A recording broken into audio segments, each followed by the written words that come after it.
During a family stroll, a blind grandfather became lost in the forest and felt hopeless when he noticed a wolf coming.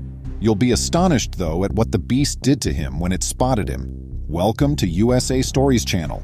Do not forget to subscribe and activate the bell button to receive all new updates. Now let's go to the story. It was Paul Lucas's greatest moment ever. He walked for nearly 20 minutes, only using his senses, until he had to stop to regain his breath. He patted the ground with his cane, searching for a rocky place to sit. He located one, eased himself onto the rock gradually, and snuggled there while chuckling gently. Despite being nearly totally blind, he was astounded that he could still navigate a jungle. He hadn't experienced an adventure like this in almost 15 years. Lucas, however, was unaware that the true adventure had not yet started. He softly leaned his back on the rock and whistled his favorite song, not realizing the misery he had brought upon his son and son-in-law, or the horrible death that awaited him. A crisp snap of twigs and the rustle of leaves brought him back to the present moment in an instant. He felt the environment around him change instantly. An instinctual shudder went down his spine as the tension in the air made him aware that there was an invisible threat not far away. A low growl sounded suddenly through the trees, sending a shiver of horror down his spine. Lucas had a gut feeling that he wasn't alone, even if he couldn't see anything. A primitive sense alerted him to the impending threat of a predator. Paul Lucas stayed motionless, his heart racing from the adrenaline. All of his senses alerted to the thing that was pursuing him. With every second that went by, he could hear the gentle patter of paws on the woodland floor, and he prepared himself for what would surely happen. Then, as abruptly as it had started, the tension in the air subsided and was replaced by a distinct stillness that pervaded the woodland. Lucas held his breath, listening for any indication of the wolf's whereabouts, his heart thumping in his chest. The elderly man felt as though hours had gone before he finally heard the wolf's footsteps melting back into the forest's shadows and the soft rustle of leaves.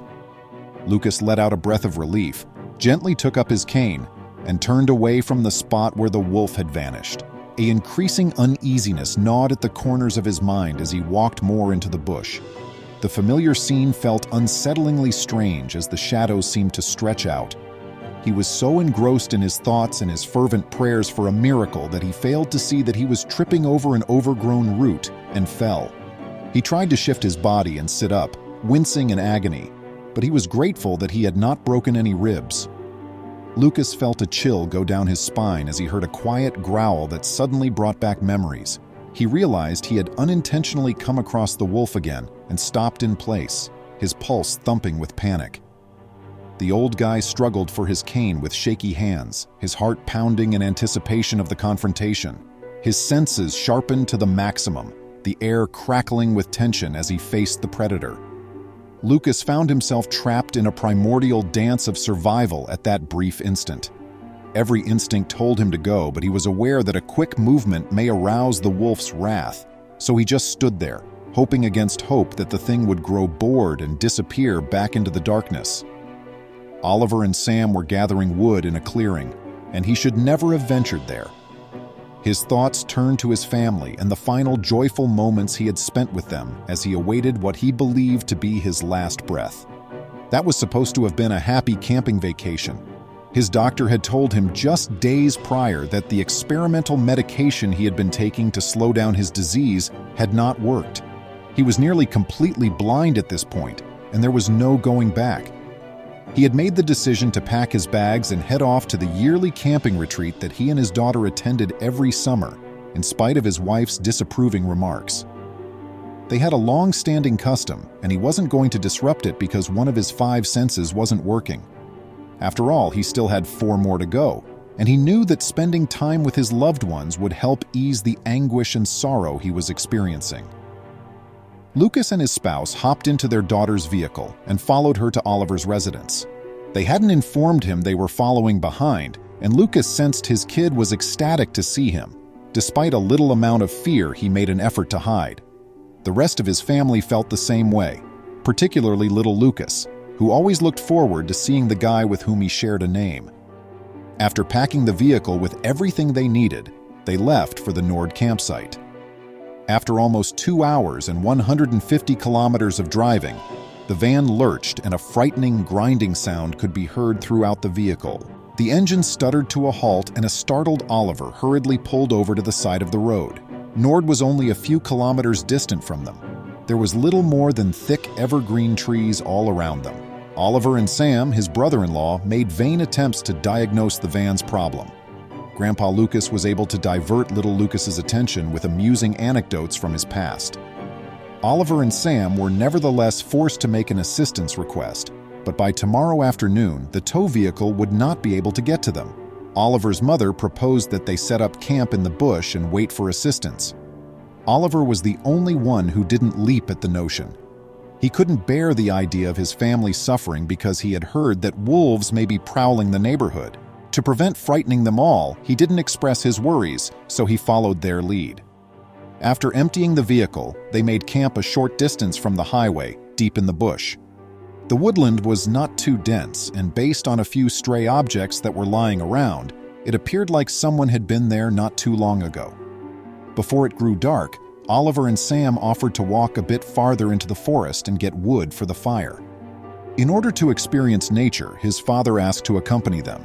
They had no idea that they were going to go through anything really upsetting.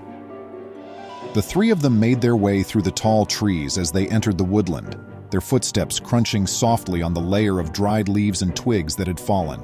Shafts of golden sunshine poured through the canopy, creating dappled patterns on the forest floor, and the air was heavy with the earthy aroma of pine. Oliver looked around with a sharp eye, seeing deadwood and fallen branches that would be ideal for starting their bonfire.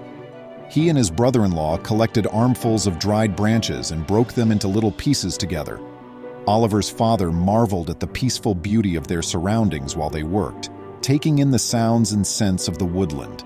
Even though his vision was failing, he was remarkably acutely aware of everything else.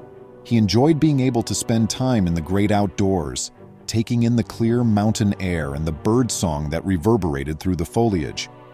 Lucas grabbed his cane and hurriedly moved deeper into the trees without pausing for consideration. Oliver had barely picked up a small handful of wood when he noticed his father's last-place seat was suddenly silent.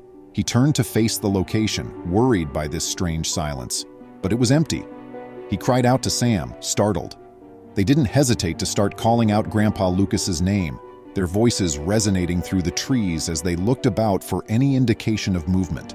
However, the old man's whereabouts remained unknown, and there was no reaction. The woods continued to be eerily silent, as though holding its breath. Oliver and Sam started searching the area with increasing fear, their movements becoming more rapid as they hurriedly dug through the undergrowth and peered into the darkness in hopes of finding their missing father. Lucas didn't hear people chanting his name, and he wouldn't have had the confidence to speak up and say something. Now that the wolf was near, he could sense it. All he could hope was that when it ate him, it wouldn't create too much of a mess. However, the wolf's subsequent actions were nearly unreal.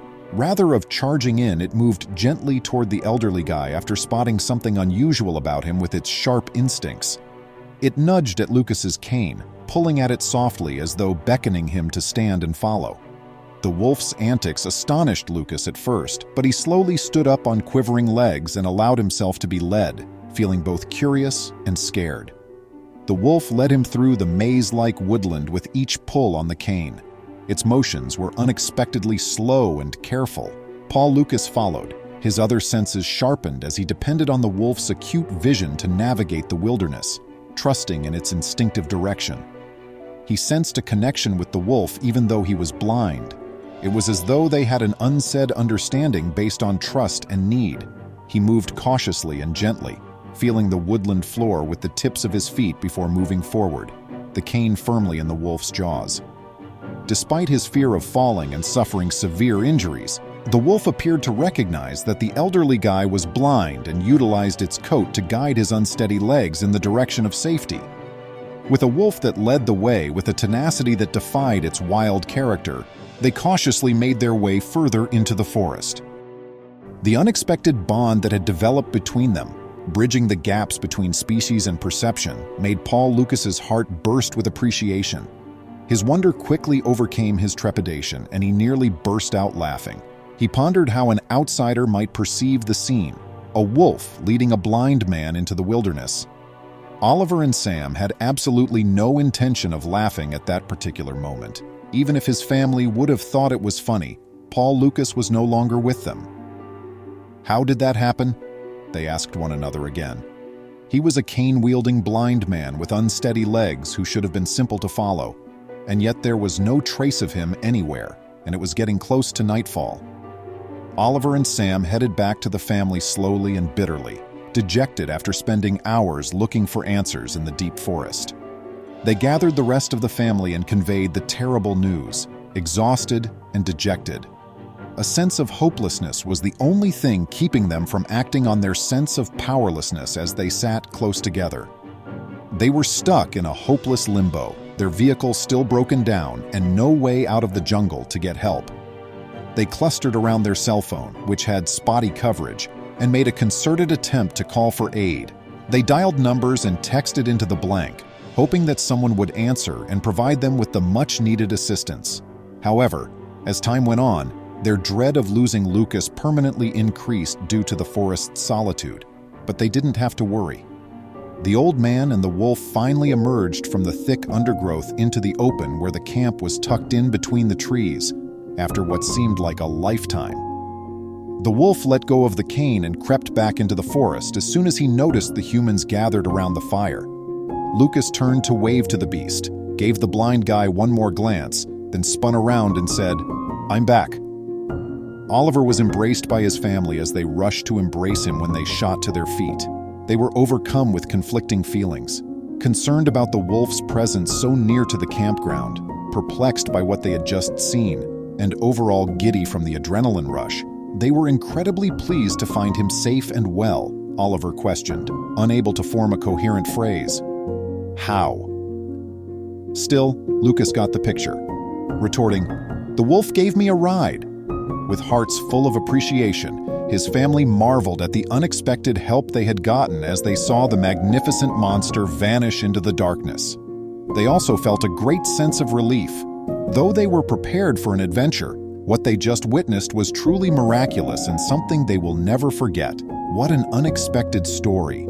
Do you believe the wolf recognized the fear and helplessness of the elderly man? If you could feel danger but not see it, how would it make you feel?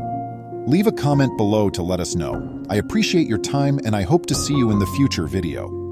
Please remember to subscribe to our channel, give us a thumbs up and turn on the notification bell so you won't miss any of our videos.